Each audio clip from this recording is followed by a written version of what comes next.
Welcome back. We have a gentleman on today, Samuel Henderson, from Accera Incorporated, and they're looking at new treatments for Alzheimer's disease. First, welcome, sir. Yes, thanks for having me. Appreciate it. It's great to have you here. A little bit about your background and Accera. Yeah, so I really became interested in Alzheimer's disease about 10 years ago when my mother was diagnosed with the disease. I like to say, that I had made some amazing discovery in the lab, but I really didn't. I mean, the really thing that motivated me to begin working on Alzheimer's disease was, a meal that we had at a Cracker Barrel restaurant in Middletown, New York. I came back for Christmas. We took all the family out to Cracker Barrel, a bunch of grandkids and everything there. And I really noticed my mom was like forgetting things, repeating questions. And so that really sent the warning flags up in my head that she might have, the beginning stages of Alzheimer's disease. And ultimately, that was her diagnosis, and that's actually what she passed away from. So that really motivated me, that this is such a terrible disease that, I personally needed to try and do something to combat this disease. So is your background, you're the Vice President of Research and Development, so is your background in chemistry or pharmaceuticals, or how did you get to this part of it? Right, yeah, so my background is really in genetics. Oh, okay. So I had moved to Colorado to work for another small biotech company, and we were working on the genetics of aging. So what are the genes and environmental influences that lead to successful aging? Because everyone wants to grow old well. They don't want to grow old sickly. Exactly. So it actually dovetailed really nicely with Alzheimer's disease because, the major risk factor for Alzheimer's disease is advanced age. So I think there was good synergy there, and it really helped me develop sort of the technique that we use in our trial at Accera. That is really interesting. And you folks are looking at this new development for new treatments. Now, are you looking at a vaccine that could prevent it, people take when they're young, or if they have the right genetic code, or is it going to be a medication, or are you still kind of looking at all the possibilities? Yeah, so our approach is different than a lot of the focus in the industry has been for the last 10 years. So, we in the Alzheimer's disease drug development space really admittedly have done a terrible job over the last 10 years. So the last new drug substance that was approved for Alzheimer's disease was memantine, which is Namenda. Okay. That was approved back in 2003 by the FDA. So since then, so for the last 10 years, from 2005 to 2015, the failure rate for AD drug development is 100%. Wow. So every single one of those drugs has failed. Wow. And a lot of that has been targeting sort of the sticky proteins that accumulate in your brain, like amyloid and tau. And these, these were supposed to be the disease-modifying treatments that were going to really, have a big impact on the progression of the disease. But unfortunately, none of those trials have succeeded. So none of them have met their primary endpoints in their pivotal trials. So they've all failed. So, this has really motivated the field, and I think you've seen this recently, and that the field is really moving towards, okay, let's broaden our look. Maybe we should look at other ways to intervene in the disease process.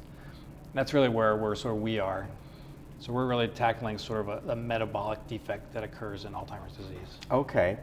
Is this a type of disease where you think you can pinpoint, and I know this is what you're trying to do, a real cause and effect for it with other diseases, things like cancer, depending where the cancer forms.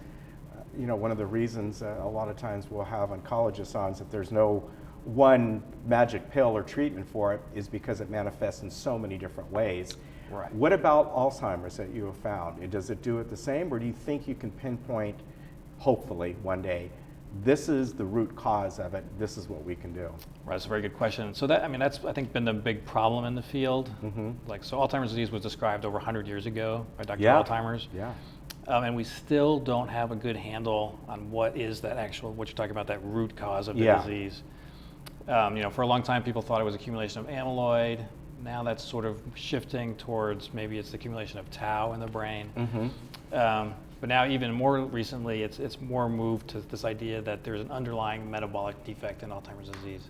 Okay. Which puts Alzheimer's disease, similar to sort of heart disease, and stroke, and diabetes, in that there are probably dietary influences that can be managed to help lower your risk for Alzheimer's disease. Okay. I think there are lots of good studies out showing that you can, right? Like the Mediterranean diet. Mm-hmm. If you follow that diet, that's shown to reduce your risk of developing Alzheimer's disease. Oh, okay.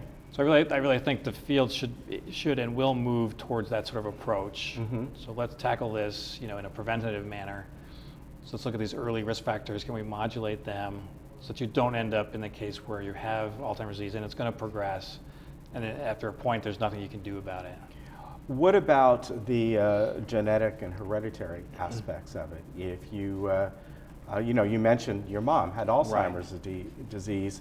Does that mean you have a better chance of getting it against someone else? Maybe you're saying your same age, live the same lifestyle, but it doesn't run in their family that they've noticed anyway. Yeah. So there are two main risk factors for developing Alzheimer's disease. One is age, right, and the other is if you carry what's called the epsilon 4 allele of a gene called ApoE. Okay. So we use, in shorthand, we call it E4. Okay. ApoE4. So if you have the ApoE4 allele, it doesn't mean you're gonna get Alzheimer's disease, but it means you have increased risk of developing it. Okay. So for example, my mother had an allele, and that's probably why she was at increased risk for developing Alzheimer's disease.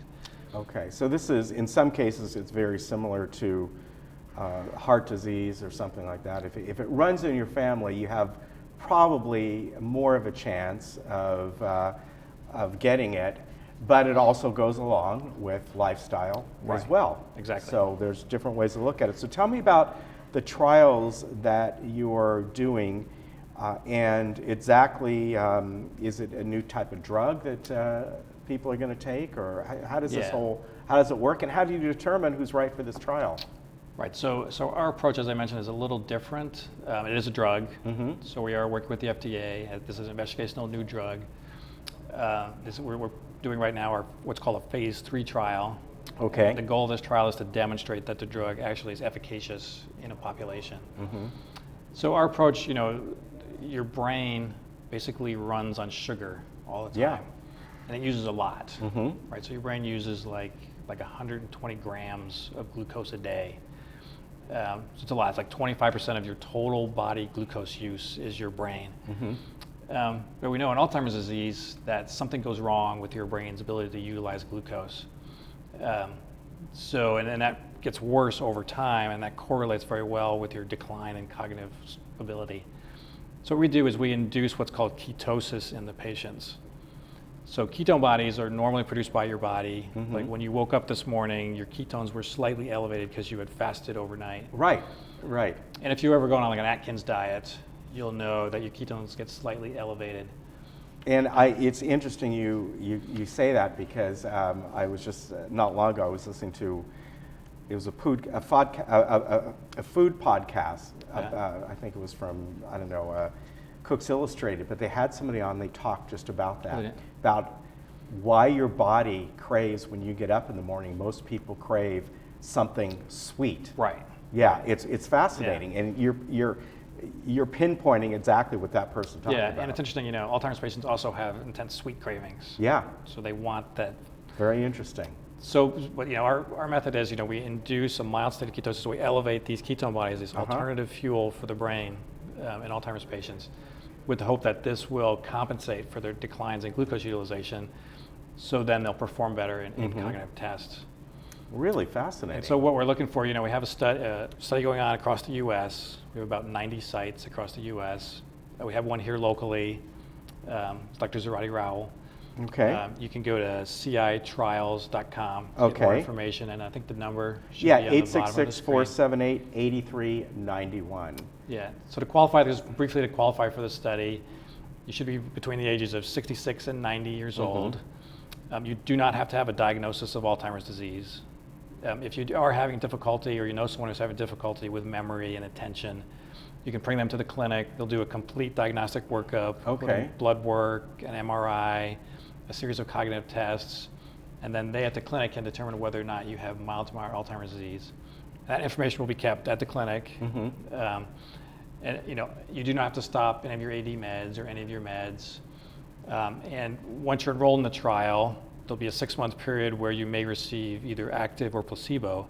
Right. But after that 6 months is over, then you're eligible to enroll in what's called the open label trial. Okay. And that everyone is allowed access to the active compound for 6 months.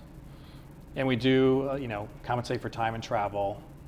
And if you need transportation to the site, we can also provide that as well. Where is the site? In this area, did you say? Is it Yeah. near here? Yeah, it's very close. Just go to their website and give them a call. Okay. And they can give you the exact directions. All right. This is really fascinating. And, we all hope that one day that, that root cause can be found. Maybe one day along with other kinds of different vaccines, there'll be one out there to almost eliminate it. But I think this is a fascinating look at it, and it's great. Yeah. It'd be interesting to have you back maybe in 6 months or however long, and kind of get an update of how this is going, and maybe anything you've probably found. Yeah, very good. Nice to meet you. I want to give folks the website again is citrials.com. That's CI and the word trials.com. And the number is 866-478-8391. This looks like a fascinating study, a different look at maybe some sort of way to, it may not be a cure, but a way to maybe slow it down. Right. And I think that's kind of what you're looking at least at this point, right? Yeah. And I think, yeah, very good. Yeah, thank you. All right, Sammy Henderson, good to meet you. Nice meeting you too. We'll see where this goes. Let's hope it's successful, because I think it's a fascinating study. Thank you very much, and folks, we'll be right back. All right, thank you.